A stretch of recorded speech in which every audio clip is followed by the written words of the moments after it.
구약성경 81쪽에 있는 출애굽기 1장 8절에서 10절 말씀입니다. 시작. 요셉을 알지 못하는 새 왕이 일어나 애굽을 다스리더니 그가 그 백성에게 이르되 이 백성 이스라엘 자손이 우리보다 많고 강하도다. 자, 우리가 그에 대하여 지혜롭게 하자. 두렵건대 그들이 더 많게 되면 전쟁이 일어날 때에 우리 대적과 합하여 우리와 싸우고 이 땅에서 나갈까 하노라 하고. 아멘. 오늘 이 밤에 또 하나님이 예배하는 복된 자리에 나오신 성도님들을 환영하고 축복합니다. 오늘 이 밤에도 말씀으로 찾아오시고 또 하나님의 또 은혜로 우리에게 풍성하게 부어주시는 그런 은혜의 밤, 능력의 밤이 될 수 있기를 소망합니다. 요즘은 참 기독교에 대한 박해에 대한 소식들이 많이 있지요.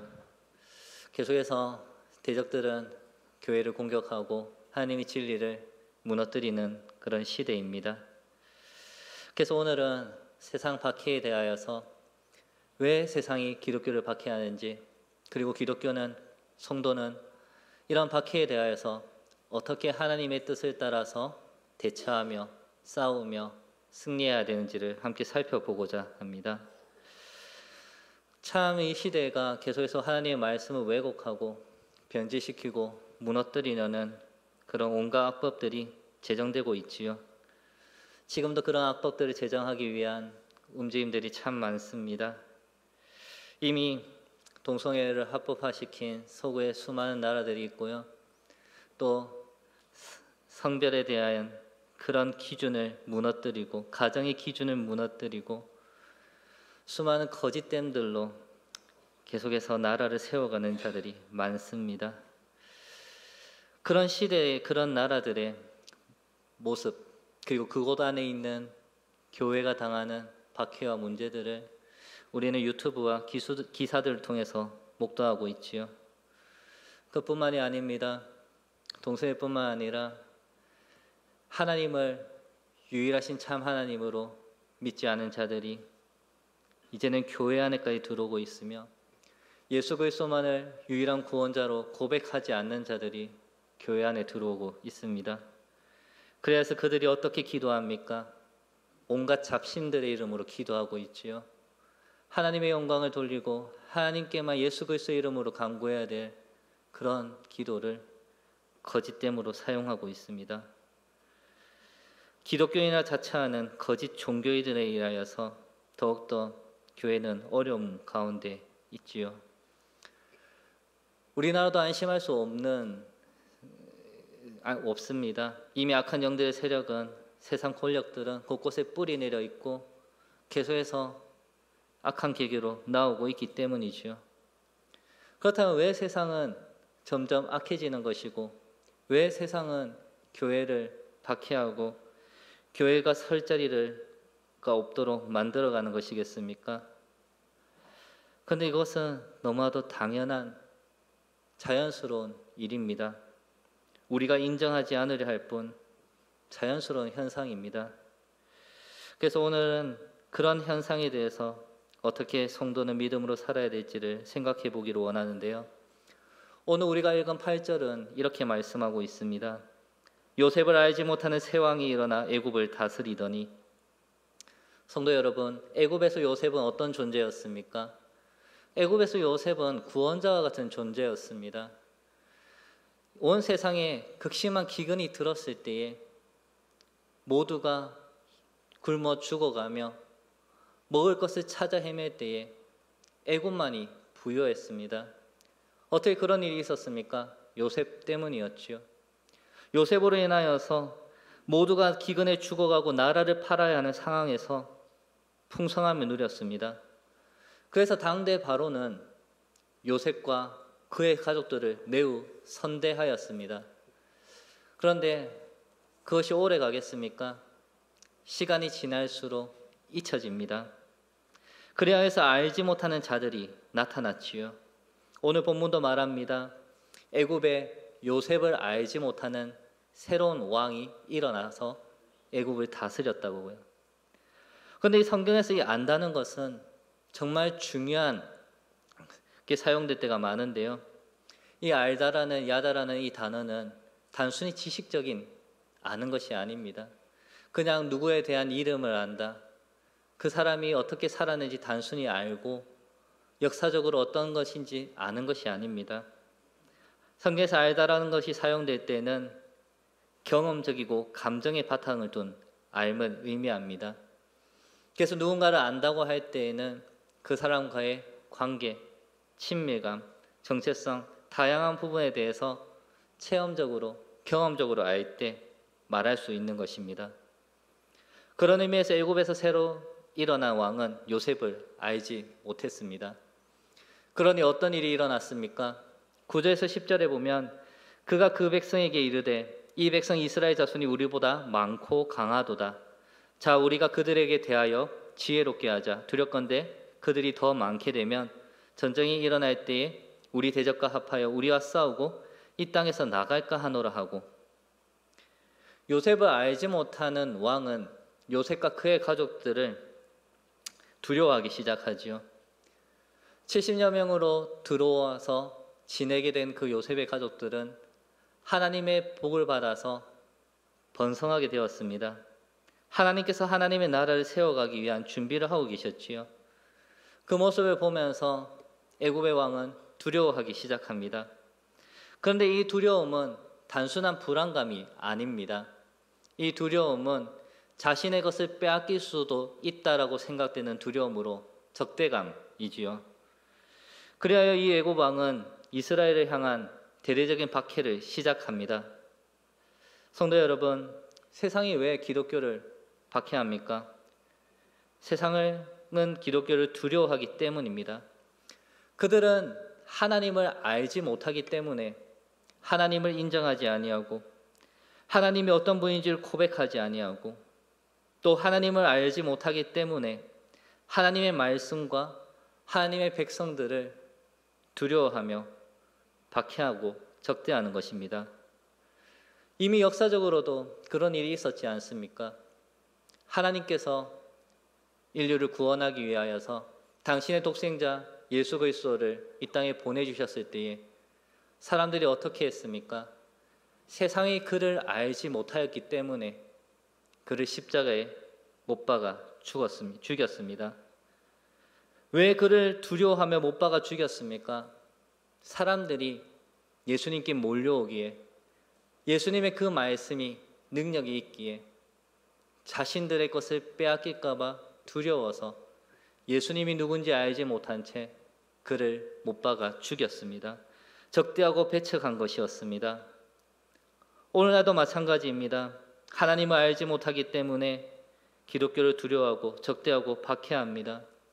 하나님의 말씀과 하나님의 진리를 알지 못하기 때문에 하나님께서 만드신 순리를 자기의 욕망에 따라서 영리로 바꾸었으며 온갖 음행과 탐심과 살인과 거짓과 부도덕으로 나아가면서 그것을 막고 정죄하고 바로 세우려는 하나님의 말씀을 두려워하고 적대하고 박해하는 것이지요.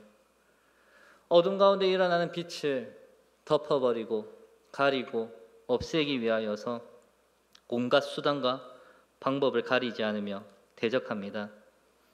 그런데 그러한 대적이 막무가내로 하는 것일까요? 출애굽기 1장 10절 상반절에 보면 애굽 왕이 이렇게 말을 합니다. 자, 우리가 그들에게 대하여 지혜롭게 하자. 그냥 막 대적하는 것이 아니라 스스로 지혜롭게 하며 그들을 대적합니다. 이들이 말하는 지혜가 무엇입니까? 사실은 폭력과 억압이고 거짓과 속임수로 많은 술책이었습니다. 그런데 이들의 방법은 세상에서 가장 지혜로운 방법이었지요. 오늘날 인간들도 어떻게 행합니까? 생태계에 어떤 생태계가 질서가 파괴되려 할 때 어떤 식으로 행합니까? 생태계의 질서를 유지하기 위해서 그 생물을 번식하지 못하게 막지요. 살아가는 그 삶의 터를 제한시킵니다. 그것으로 해결되지 않으면 죽여버리지요. 인간의 방법이 그렇습니다. 그런데 그게 정말 지혜로운 방법인데 애굽 사람들이 그러한 방식을 취하고 있는 것입니다. 세상의 지혜로 이스라엘을 향하여서 하나님의 자녀들을, 백성들을 박해하고 대적했던 것이었습니다. 오늘날 기독교를 향한 공격들도 마찬가지입니다. 세상은 여전히 세상의 지혜로 폭력과 억압과 거짓과 속임수로 다가옵니다. 어떻게 하면 하나님의 말씀을 더 잘 왜곡할 수 있을지, 무너뜨릴 수 있을지, 변질시킬 수 있을지 그들은 그들이 가진 지혜를 가지고 다가오지요. 그래서 그들은 그들 가운데 소위 기독교라 자처하는 거짓 종교인들은 부분적으로 하나님의 말씀을 믿고 싶은 대로 믿으며 인간의 뜻을 따라 왜곡하고 변질시키고 무너뜨리지요. 스스로 세상과 기독교를 하나 되게 만들고 하나님의 사랑을 실천한다고 자처하면서 하나님을 모욕하는, 하나님을 능멸한 행위를 하고 있습니다. 또 인간들은 어떻습니까? 하나님께서 온갖 은사를 주시면서 당신이 만드신 이 피조 세계를 다스리도록 하셨는데 하나님의 주신 그 은사들을 인간은 자기 욕망을 따라 사용합니다. 그리하여서 과학의 발전, 의학의 발전, 사상의 발전, 문명의 발전은 하나님의 영광을 드러내고 하나님께서 주신 이 세계를 아름답게 가꾸어가는 것이 아니라 이 세상에서 하나님을 지워내고 하나님이 없는, 하나님을 인정하지 아니하는 그런 시대로 만들어갔지요. 하나님의 것을 빼앗아 인간의 것으로 만들어가기 시작했습니다. 그것뿐입니까? 문화를 앞세우며 요즘에는 인권을 앞세우며 자유를 앞세우며 계속해서 하나님의 말씀을 왜곡하고 변질시키고 무너뜨리고 있지요. 그들은 하나님을 두려워하지 않으면서도 두려워하고 하나님의 말씀을, 하나님의 나라를 두려워하지 않으면서도 두려워하고 있습니다. 그래서 세상 가운데 하나님의 이름이 영광이 나타나지 아니하도록 하나님의 교회가 서지 못하도록 세상의 온갖 지혜와 방법들로 다양한 폭력과 억압과 거짓과 속임수로 박해를 하고 있는 것이지요. 그런데 이건 제가 앞서 말씀드린 것처럼 전혀 이상한 일이 아닙니다. 이미 예수님께서도 말씀하셨지 않습니까? 세상이 너희를 미워하면 당연한 것이다. 왜냐하면 세상이 먼저 나를 미워했기 때문이라고요. 세상이 너희를 박해하는 것 당연한 것이다. 왜냐하면 세상이 나를 박해했기 때문이다 말씀하셨습니다. 정말 이것은 당연한 일입니다. 왜냐하면 그들은 하나님을 알지 못하고 하나님의 말씀을 알지 못하기 때문이지요. 죄 가운데 살아가는 이들이 그 삶이 너무나도 당연한 것 아니겠습니까? 이미 죄가 들어온 세상은 계속해서 하나님을 적대하며 하나님을 세상에서 지워버리려고 하나님이 세우신 질서를 무너뜨리며 나아왔습니다. 자연스러운 현상인 것입니다. 누가 자신의 약점을, 치부를 드러내는 것을 좋아하겠습니까? 세상이 어떻습니까? 누군가가 나의 약점을 쥐고 나의 치부를 드러내려 하면은 오히려 타인의 약점을 드러내고 치부를 드러내면서 자신에게 쏠릴 관심을 돌려버립니다. 그렇게 되지 않으려고 하면은 자신의 약점을 아는 자를 죽여버리면서 자신의 약점을 치부를 감추는 것이지요.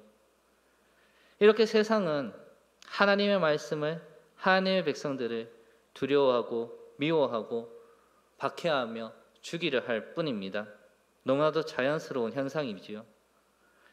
그렇다면 이런 자연스러운 현상 가운데 하나님의 백성들은 어떻게 대처하며 맞서 싸워야 할까요?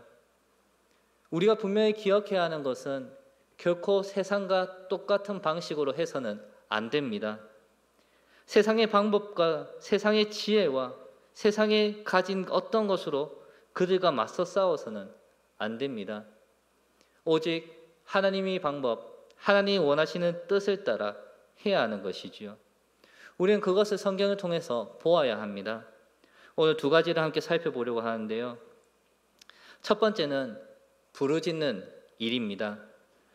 출애굽기 2장 23절에 보면 여러 해 후에 애굽 왕은 죽었고 이스라엘 자손은 고된 노동으로 말미암아 탄식하며 부르짖으니 그 고된 노동으로 말미암아 부르짖는 소리가 하나님께 상달된지라.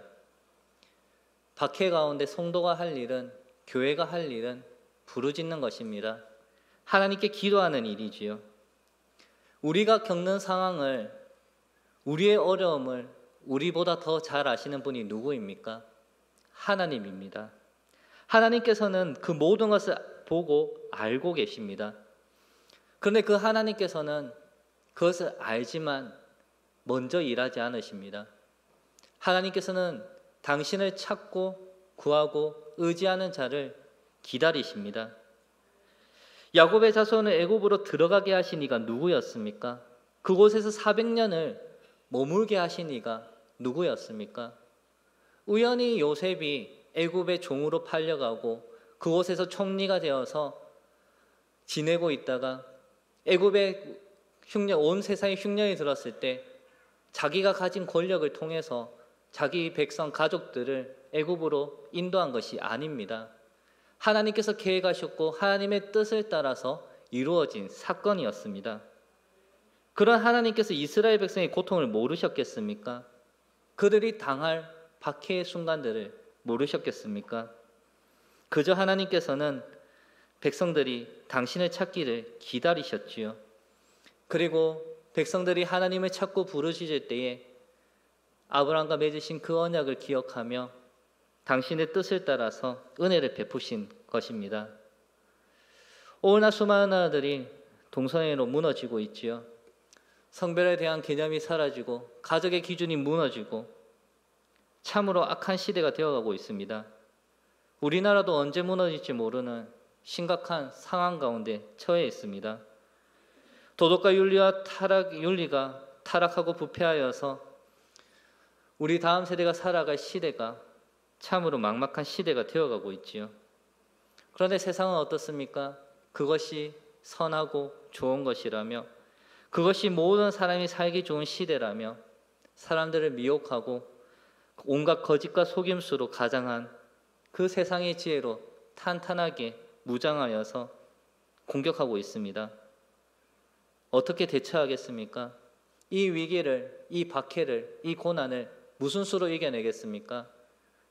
동성애로 인하여서 나타날 그 수많은 문제를 가지고 지혜와 능력과 방법으로 힘으로 맞서 싸우겠습니까?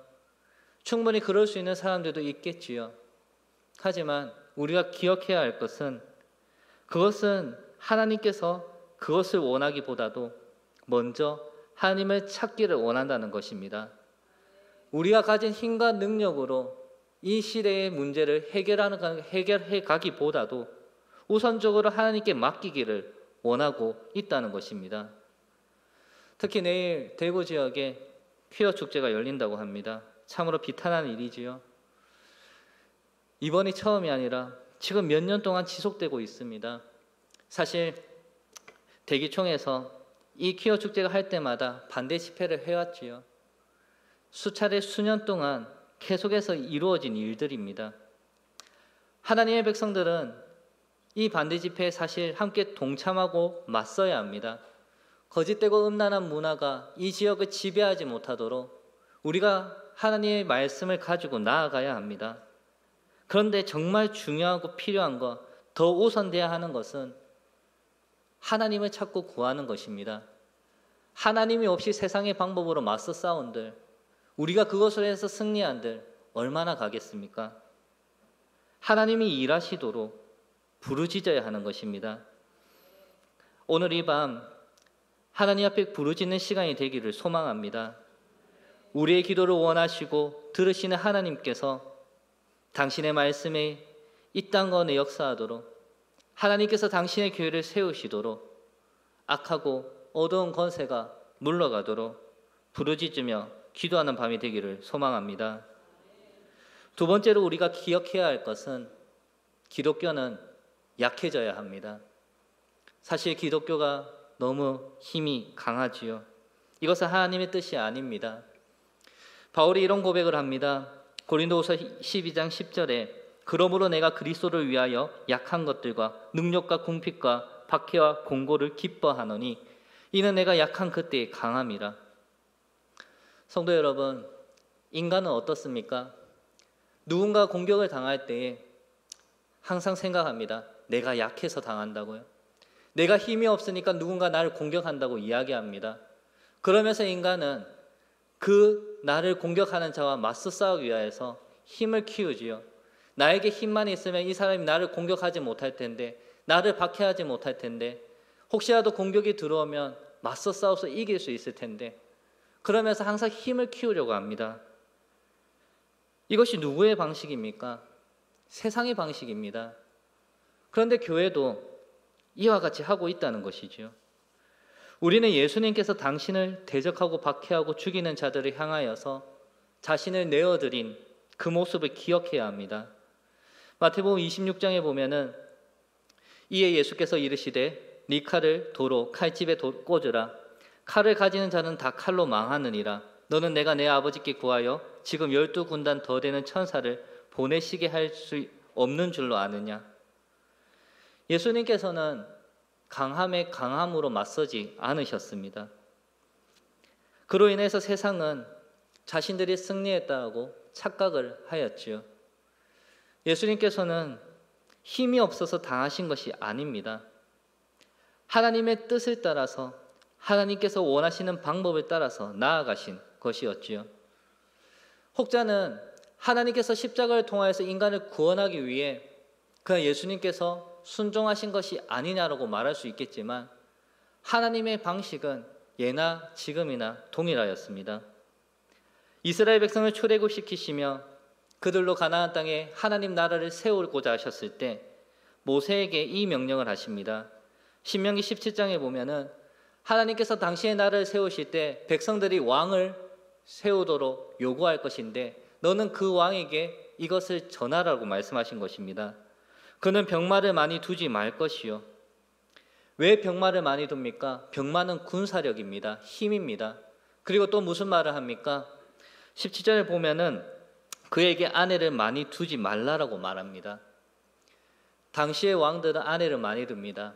왜 아내를 많이 둡니까? 여러 나라의 사람들과 동맹을 맺기 위해서, 그래야 해서 견고한 벽을, 성을, 견고한 나라를 만들기 위해서 아내를 둡니다. 또 무엇을 두지 말라고 합니까? 은금을 많이 쌓지 말라고 말씀하고 있습니다. 세상과 같이 부를 축적하여서 힘을 쌓지 말라라고 말씀합니다. 참 말도 안 되는 명령이지요. 나라가 세워졌는데 군사가 없고 동맹이 없고 돈이 없으면 어떻게 나라를 지킬 수 있겠습니까? 적군이 다 타국이 공격을 들어오는데 무슨 수로 막을 수 있겠습니까? 그런데 하나님께서는 하지 말라라고 명령하십니다. 왜 그렇습니까? 하나님의 나라는, 하나님의 힘은, 하나님의 전쟁은 세상이 말하는 군사력과 경제력이 있지 않기 때문입니다. 세상의 힘과 능력과 지혜에 있지 않기 때문입니다. 우리의 능력을 의지해서 세상과 동일하게 힘을 이루고 그 힘을 가지고 하나님의 뜻을 이루어가며 나라를 확장시키는 것이 아니라 하나님의 일하심을 기다리며 하나님의 뜻과 계획 속에 하나님이 일하실 수 있는 그런 순종으로 나아가기를 원하신 것이지요. 우리는 구약 역사를 통하여서 이스라엘이 어떻게 멸망하는지를 많이 보았습니다. 열왕기 시대에 자기의 힘으로 나라를 세우며 세상 방식으로 위기를 대처했던 왕들 중에 다윗의 길을 따르며 하나님의 형통하심 안에 평안을 누렸던 왕이 누가 있습니까? 그들의 말로를 보면은 여로보암의 길을 따르고 아합의 길을 따랐다라고 말하고 있습니다. 그들은 세상의 방식으로 나라를 지키고 세우고자 하였지만 멸망하였지요. 이것이 하나님께서 하나님의 나라를 세우시는 방법이었습니다. 그런데 오늘날 교회도 우리가 행하는 영적 싸움도 마찬가지 아니겠습니까? 세상의 방식을 따라서 힘과 권력과 부를 통하여 맞서 싸운다면 결코 승리할 수 없습니다. 사실 교회가 타락하기 시작할 때 언제였습니까? 힘을 가졌을 때입니다. 초대교회 당시에 성도들은, 초대교회들은 항상 마라나타, 다시 오실 예수님을 고대하며 순교적인 정신으로 살아갔습니다. 그런데 로마의 국교로 채택된 이후 기독교는 타락하기 시작했지요. 힘을 가지게 되자 타락하기 시작했습니다. 서구 사회를 보십시오. 그리고 오늘날 우리 한국 교회를 보십시오. 작고 연약했던 시기, 순수하게 하나님의 말씀만을 갈망하며 붙잡으며 기도하며 주의 교회의 부흥을 위해 달려가던 그때와 교세가 강해지고 대형교회가 세워지고 나라의 기독교계가 힘을 갖기 시작했을 때 비교해 보십시오. 우리는 그것만으로도 충분히 알 수 있습니다. 하나님의 방법을 구하지 아니하고 세상의 방법대로 강함을 추구하고 힘을 쌓았기 때문에 더 큰 어려움 가운데 나아가고 있는 것은 아닐까요? 오늘날 기독교계가 진리를 이야기하고 누가 생각해도 윤리와 도덕을 세우려는 바른 말을 할 때에 사실 세상은 그 말이 어떤 말인지 듣지도 판단하지도 않고 반대합니다. 왜냐하면 또 거대한 교회가 자신들의 힘을 휘두른다 생각하기 때문이지요. 옳고 그름을 판단하지 않습니다. 그것이 오늘날 시대입니다. 우리의 잘못이고요. 그래서 사실 교회는 하나님의 말씀을 지키기 위해서 연합하는 것 조심해야 됩니다. 그렇기 때문에 더 약해져야 됩니다. 하나님의 말씀 위에 함께 모여 기도하는 것이 너무 좋고 너무나도 중요한 일이지만 그것이 세상의 위협이 될 수도, 세상이 또 우리를 보고 힘을 과시한다라고 말할 수 있기 때문이죠. 그렇기 때문에 교회는 쟁취한 모든 힘을 내려놓고 더 겸손해져야 합니다. 하나님 앞에 엎드려야 합니다. 우리의 싸움은, 우리의 강함은 결코 세상의 힘과 권력과 재물에 있지 않습니다. 결코 숫자에 있지 않습니다. 우리가 약할 때에 우리를 강하게 하시는 하나님의 능력, 하나님의 손에 달려 있는 것입니다. 그러니 교회는 약해져야 됩니다. 사실 오늘날 젊은 세대들 그리고 수많은 사람들이 교회를 거부하는 이유가 너무 강했기 때문 아니겠습니까? 예수님께서 복음을 전하라 하셨을 때 예수님은 우리에게 가르쳐 지키게 하라 하셨지 힘으로 누르라고 말하지 않았습니다.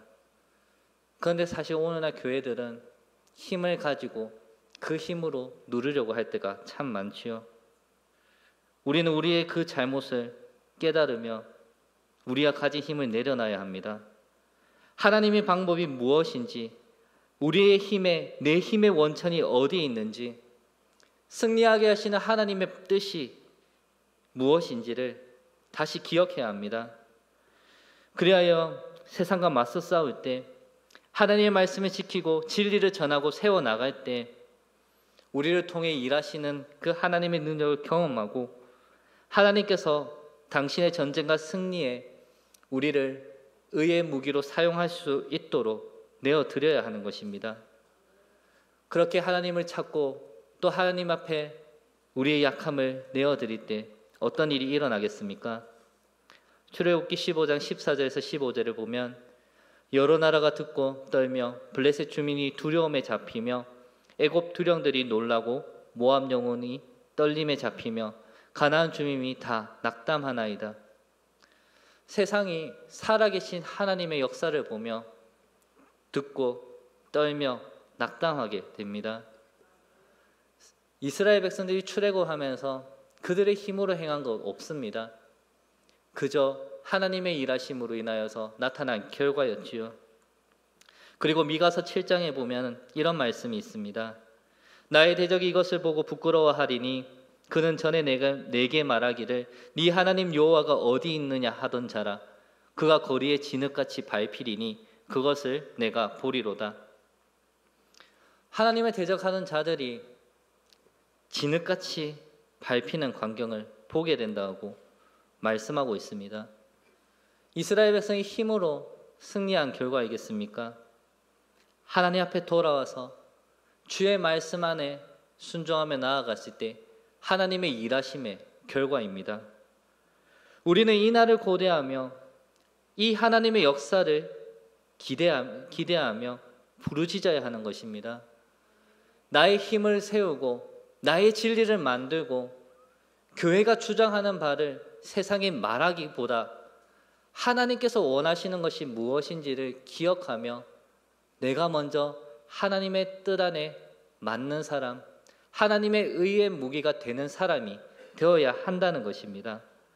그렇게 하나님 앞에 모든 것을 내려놓고 맡기고 나아갈 때 진정한 승리가 나타날 것이고 세상은 하나님의 영광을 보며 하나님 앞에 두려워 떨게 되는 것입니다.